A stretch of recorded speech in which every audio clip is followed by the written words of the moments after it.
एक तो सबसे बड़ी बात है कि देश का युवा बेरोजगारी से बहुत परेशान है।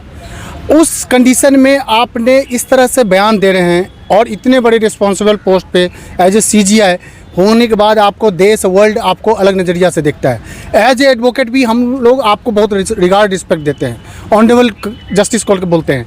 लेकिन दोस्तों उन्होंने भी ये नहीं सोचा था कि मेरे इस बयान को इस तरह से युवाओं के अंतरात्मा को झकझोर देगा, और जो कि वर्ल्ड की सबसे बड़ी पार्टी BJP का 8 मिलियन इंस्टाग्राम पे फॉलोअर हैं, और इनका 2 दिन में जो भी इतना बनाने के लिए 8 मिलियन के लिए भी उन्होंने कितना पैसा खर्चा किया होगा प्रमोशन पे। ये बिना प्रमोशन का 20 मिलियन 2 दिन में पहुंचा दिया। इसका अर्थ आप ये सोचो ना कितना युवाओं पे आक्रोश है। आक्रोश इस तरह से है कि दोस्तों बेरोजगारी से आप तो एक परेशान है युवा, उसके बाद आप इस तरह से स्टेटमेंट देते हो जो कि युवाओं पे कटे हुए पे नमक छिड़कने के समान और जलते हुए आग में घी डालने के समान हो गया। यह पूरे युवाओं का अंतरात्मा को झकझोर दिया और युवा एक क्रांतिकारी मोड में आ गए हैं। दोस्तों ये सिचुएशन आज सुप्रीम कोर्ट में भी शायद इनके अगेंस्ट में सुनवाई थी, और इसके बाद कॉकरोच जनता पार्टी के, और कोर्ट ने अभी इस मामला को बोला है कि भैया अभी बाद में सुनवाई करेंगे और इमोशन को कंट्रोल में रखें, अपनी भावनाओं को कंट्रोल में रखें। इवन चीफ जस्टिस का भी कहना था कि मेरे बयान को तोड़ मरोड़ के लिया गया है। लेकिन दोस्तों आखिर बेरोजगारी का नाम सुनते ही भाई बयान को किसा भी तोड़ा गया हुआ, लेकिन कॉकरोच बेरोजगार युवक कॉकरोच, अरे मान लो कॉकरोच वर्ड आ गया, दैट मीन बेरोजगार वर्ड आ गया, तो बेरोजगार लोग इतने आक्रोश में आ गए।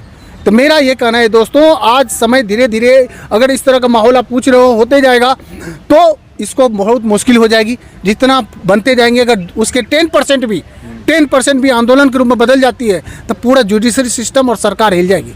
क्योंकि आप ये देखो सरकार हिल जाएगी भाई, युवा को महंगाई का भी मार तो सबको देश को झेलना पड़ रहा है। ये कॉकरोच युवा तो भाई बेरोजगारी का मुद्दा है, साथ साथ दूसरी बात महंगाई के देश पूरे चपेट में आ गए महंगाई का। क्योंकि आप सोचो ना वर्ल्ड में आज अमेरिका के इशारे पे आप नाच रहे हो, आपको जो सस्ता देता है तेल गैस ऑयल वहाँ से आप खरीदोगे नहीं भैया। अमेरिका आपको यहाँ बैठेगा, बैठ गए, उठ जा उठ गए। आपका ट्रम्प बोलता है 24 घंटे में आपका पॉलिटिकल करियर खराब कर दूंगा। आप तो मेरा ये कहना है दोस्तों जब अमेरिका आपको इस तरह से धमकी देता है तो कुछ तरह का राज होगा, कुछ राज छिपी होगी ना, राज बता रहे हैं। अब वो राज अगर निकलेगी तो भैया बहुत भूचाल हो जाएगा। राहुल गांधी सही बोलते हैं कि अदानी ने मोदानी हो गया, तो मोदानी का मतलब कुछ ही लोगों को आप अदानी या मोदानी को अंबानी इसको बढ़ा रहे हो, बाकी देश की जनता गई भाड़ में। आपको कोई मतलब नहीं है कि वर्ल्ड में सबसे ज़्यादा लोन लेने वाला इंडिया बन गया। हर आदमी पे 4 लाख का लोन चल रहा है, मतलब ऋण में है हर आदमी। साथ साथ 2.2 लाख 2.5 लाख करोड़ का आपका लोन है। आप ये सोचो ना जब IMF आपको चेता रहा है कि भैया आपकी GDP की स्थिति खराब हो जाएगी, आप इतने लोन मत लो। आज वर्ल्ड में सबसे ज़्यादा लोन लेने वाला ये हो गया कंट्री भारत। आपको पता होगा कि नहीं होगा, आप पढ़ो पूरा। हम लोग एज एडवोकेट पूरी तरह डॉक्यूमेंट्स के बेसिस पर जानकारी है ना। आप ये सोचो ना आज ये कंडीशन पे कौन लाया? आपको जो सस्ता चीज़ देता है ईरान आपको तेल देता था, ऑयल गैस सप्लाई करते थे, और उसके बाद भी आपको क्रेडिट पे बेसिस पे देता था कि भैया आप ले जाओ और माल बेच के फिर मुझे दे देना। वो भी कैसे देना? इंडियन रुपी में देना। अब वो रिटर्न में सामान भी मांगा, सामान भी दे दो, और बोलता था इंडियन रुपी में हमको दे दो भाई। आज देखो डॉलर कहाँ चला गया है, डॉलर कहाँ चला गया, 96 क्रॉस कर गया। इसी की एक कारण है कि युवा आप देखो ना अगर कोई चीज माल लेने के लिए आप डॉलर में दे रहे हो, रुपया कम महंगा हो गया, रुपया की गिरावट आ गई, तो भैया आपको स्वाभाविक है कि आपको रुपये में पैसे देने हैं, डॉलर में आपको चुकाने हैं। सबसे बड़ी बात है कि आप इस कंडीशन में इतनी महंगाई तो बढ़नी है, और मेरा ये कहना है कि ये महंगाई बढ़ते ही रहेगी। ये सरकार कितना भी चाहे, कुछ दिन का वीडियो देखो, सरकार का ही पहले का वीडियो देखो, इन्होंने बोला कि भैया मैं कुछ सरकार के अगेंस्ट में नहीं बोल रहा हूँ, मैं क्लियर बोल लेना चाह रहा हूँ, लेकिन उन्हीं का कहा हुआ बात को मैं बोल रहा हूँ। 2012 में ये बोले बांग्लादेश का रुपया नहीं गिर रहा है, चाइना का नहीं गिर रहा है, अमेरिका का नहीं, मतलब ये पाकिस्तान का नहीं गिर रहा है, बर्मा का नहीं गिर रहा है, भूटान का नहीं गिर रहा है, भाई इंडिया कहीं क्यों गिर रहा है? और सरकार को जवाब देना पड़ेगा। उन्होंने 2012 में बोला था, उन्होंने स्टेटमेंट पूरी अभी भी देख सकते हो आप। उसके बाद बोल रहे हैं कि भाई कुछ दिन के बाद मुझे देशवासियों इतना दिन टाइम दे दो, अगर नहीं कर पाऊंगा तो मैं मुझे जुज चौराहे पे खड़ा होकर देशवासी जो सजा देगी मंजूर है। भाई इतना झूठ। तो ये झूठ आज देखो आंदोलन करोड़। आप बताओ ना, आप इतना बड़ा झूठ को आप कितना झूठ बोलोगे?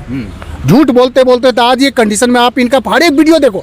मैं ये बोल रहा हूँ अपोजिट पार्टी को, अरे भाई जो भी नेता मतलब हर एक पार्टी के नेता जो इस तरह का बयान देते हैं, उनका कोई भी सभा हो, कोई भी मीटिंग हो, बड़ा स्क्रीन पर उन्हीं का स्टेटमेंट दिखाओ, बार बार पब्लिक को बड़े बड़े स्क्रीन पर दिखाओ चारों तरफ, ये देखिए झूठा क्या बोला था, अब आज देश के लिए क्या ही कर रहा है। जो कॉकरोच बने हैं आपने कहा, लेकिन उनका अकाउंट भी सस्पेंड कर दिया जाता है, उन्हें ट्विटर, इंस्टाग्राम, फेसबुक से हर जगह यही तो सटा दुर्भाग्य कहा जा रहा है पाकिस्तानी है। अरे सर ये 50% पाकिस्तानी है। नहीं नहीं, ये तो देखो पाकिस्तानी नहीं है, वो आदमी जहाँ का है वो सबको पता है, इंडियन है। इंडियन है, पुणे का है। और सबसे बड़ी बात है कि वो बीजेपी वाले कह रहे हैं ना। नहीं और कहने दो, लेकिन मेरा ये कहना है ये आंदोलन को आप ये इनका तो हो गया, अगर मैं मीडिया दे रहा हूँ ना, अगर सरकार के अगेंस्ट में बोलूँ ना तो कल के डेट में मेरा कर देंगे, अच्छा, मेरा कर देंगे, यूट्यूब से लेकर सब जगह ब्लॉक। क्योंकि गोदी मीडिया क्यों? आज मीडिया देखो, दो ही लोगों का 90% मीडिया को खरीद लिया, अदानी अंबानी। आप मीडिया उठा के देखो, अरे सरकार का जो पूरी तरह पॉकेट में लेके चलती है इधर मीडिया को, और गोदी मीडिया आज तक सरकार के अगेंस्ट में कुछ भी बोलने के लिए तैयार नहीं है। अरे भाई सरकार क्वेश्चन तो पूछो, इस देश में जो हालात बने हुए हैं इसका जिम्मेदार कौन है? भाई सिस्टम पूरी आज का जो सरकार, और साथ साथ पूरे आप देख रहे हो ना, जो कि सुप्रीम कोर्ट के चीफ जस्टिस का बयान से इतना बड़ा आग लग जाती है, जो कि आपका खुद ही मतलब क्या बोलूं, जुडिशरी में भी आप ये सोच लो, हाई कोर्ट सुप्रीम कोर्ट के लिए कोई एग्जाम नहीं इसका होती। मतलब ये है कि सीने में युवा, बेरोजगार युवाओं के अंदर जो सीने में एक आग थी, हाँ। एक गुस्सा था, वो निकला और हो सकता है कि अगर देखो इसको दबाने की कोशिश, मतलब कोई भाई एक्स का पोस्ट हटा दो, उसको डिलीट कर दो, तो मेरा ये कहना है कि ये दबाने की कोशिश है, लेकिन अंदर से युवा दुखी है, बेरोजगारी से परेशान है, और इसका खमियाना देश को भुगतना पड़ेगा।